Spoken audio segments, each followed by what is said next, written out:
দৃশ্য দেখি দুর্দান্ত অগ্র কমাতে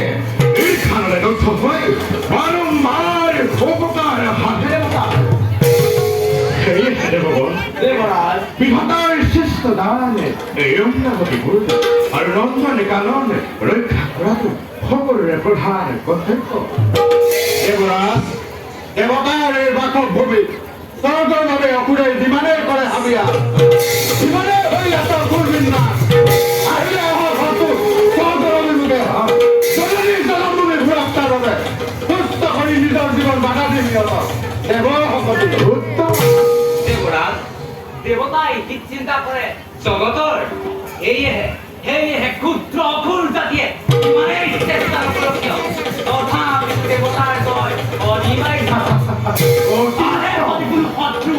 স্বর্গলোকে দেবতার ঐক্য হতদিনে প্রচণ্ড বিক্রমে যদি স্থান নিম্নে শত্রু পৰীক্ষা জন্মাৰ নগৰে দেবৰাজ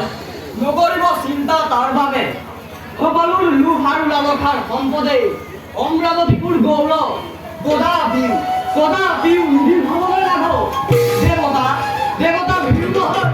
নহয় কাপুৰু স্বৰ্গৰ ৰক্ষাৰ বাবে হ'লে প্ৰয়োজন সন্মুখ সমৰত নিজ প্ৰাণ ধন্য ধন্য অমৰমণ্ডলী সুখী পালো তোমালোকৰ বক্তব্য শুনি মনৰে দৃঢ়তা ৰাখি স্বৰ্গ সুৰক্ষাৰ বাবে আমি কলে সাৱধান ব্যৰ্থ হ'ব অগ্ৰৰ তীব্ৰ অভিযান আহক মংগল হোক আহক তপধন আপোনাৰ আগমনে পবিত্ৰ কৰিলে অমৰাৱতীপুৰ কওকদেৱ কিবা কাৰ্য বাসৰে কৰিব পাল তথাস্তু উঠ দেৱগণ বাস মণিবৰ বনদেন্তে মোৰে আগমনৰ উদ্দেশ্য গৈছিলো মই কুণ্ঠধামলৈ লক্ষ্মী নাৰায়ণৰে যুগল চৰণে দৰ্শন কৰিবলৈ কিন্তু বাস দুয়োৱে মোৰ সেৱাতে সন্তুষ্ট হৈ মোক দেৱৰ দুৰ্লভ এই ৰুদ্ৰাক্ষ মালাধাৰী কিন্তু বাস মণিবৰ কোৱাচোন এই মহাৰত্নই জানো এই তপস্যাৰ গলতে অৰ্জন কৰিব গতিকে এই মালাধাৰী মই তোমাকে অৰ্পণ কৰিম বুলি ভাবিছো এই দেৱৰ দুৰ্লভ মালাধাৰী যোগ্য মই নহওঁ কদাপি কিন্তু কি আপোনাৰ বাক্য নোৱাৰো কৰিব লংঘন নহয় বাস্তৱে এই মালাৰ অধিকাৰী কেৱল তুমিয়ে হ'ব লাগিব মই তোমাক এই মালা কৰিম অৰ্পণ লোৱা বাসৱ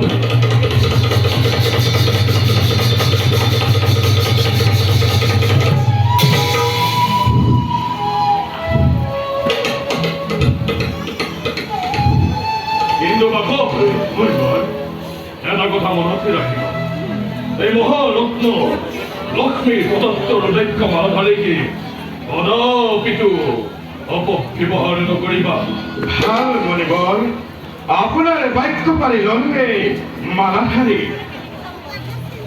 আশীৰ্বাদ কৰিব যাতে ইয়াত কোনো বাধা বিঘিনিৰ আশংকা নাথাকে তথাস্তু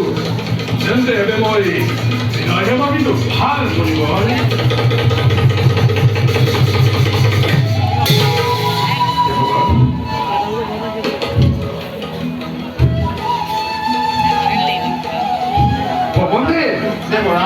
লোৱাই দুৰ্লভ মালাধাৰী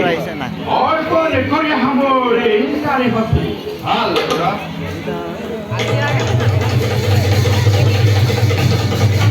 আৰু শুনা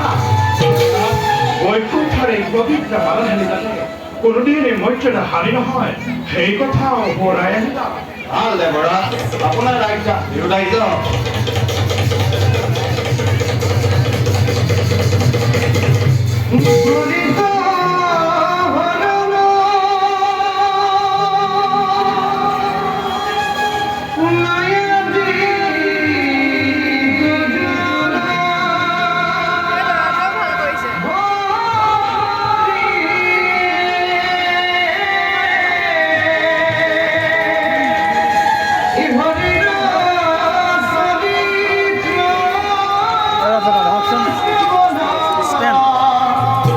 আমাৰ ষ্টেণ্ড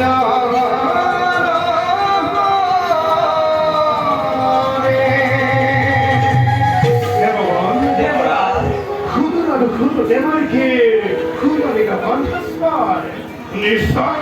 আগমন হৈছে আমাৰ পূৰ্বে এই হৰিৰ চৰিত্ৰ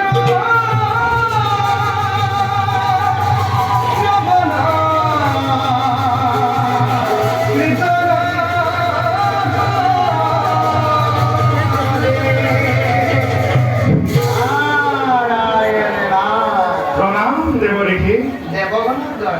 দেৱতাৰ ভক্তি ভৰা প্ৰণিপাতি কৰিব গ্ৰহণ কল্যাণ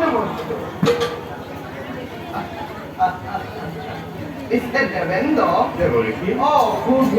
কিছু পৰিমাণে ধাম কাটিছেনে পাপুৰে ধৰ্মে পাপুৰে দেৱৰীষি সময় যেতিয়া তেনেকৈ আমাক কৰিব আহ্বানে আমি কৰ্তব্য হ'ব লাগিব ভগৱান সুন্দৰ পুৰন্দৰ অতিকে সুন্দৰ পিছে দেৱেন্দ্ৰ অলপ আগতে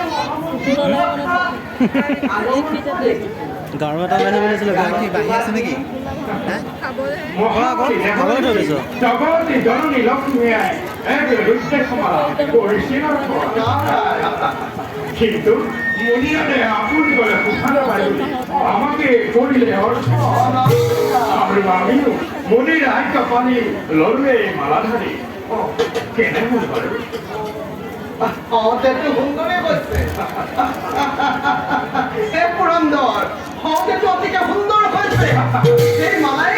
সেই মালাই শশীৰ গলত একেবাৰে লক্ষ্মীৰ দৰে শোভা বৰ্ধন কৰিব কিন্তু তুমি নিজেই নিজক ইমানে তুচ্ছ জ্ঞানে কেনেকৈ কৰিলা ভাবিছোন কেনেন্দ্ৰ সেইটোৱে মানে হে দেৱেন্দ্ৰ লগতে ধুনীয়া থাকিলে ভাল লাগে আৰু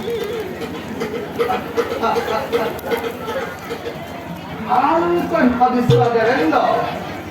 আপুনি স্বৰ্গৰে দেৱৰাজ ইন্দ্ৰ 33 কোটি দেৱতাৰে পালক আপুনি ইচ্ছা কৰিলে এডালহে নালাগে হাজাৰডাল ৰুদ্ৰাক্ষ বৃক্ষ অমৰাৱতীতে ৰোপণ কৰিব পাৰা আপুনি ইচ্ছা কৰিলে এডালহে নালাগে হাজাৰডাল নাই এনেকৈ ৰুদ্ৰাক্ষমালা অৰ্পণ কৰিব পাৰা এজনে সাধাৰণ তপস্বী মালাই যেতিয়া শশীৰ গলতে শোভা বৰ্ধন কৰিব বিচাৰিছা আমাৰো ক'বলৈ কি তুমি সুখী হোৱা তুমি আনন্দ কৰা দেৱেন্দ্ৰ তুমি আনন্দ কৰা মনত ৰাখিব লাগিব তুমি 33 কোটি দেৱতাৰ পালক তুমি ইচ্ছা কৰিলে হাজাৰডাল অমৰাৱতীতে বৃক্ষৰোপণ কৰিব পাৰা সমাজৰ সেই 33 কোটি দেৱতাৰ পালক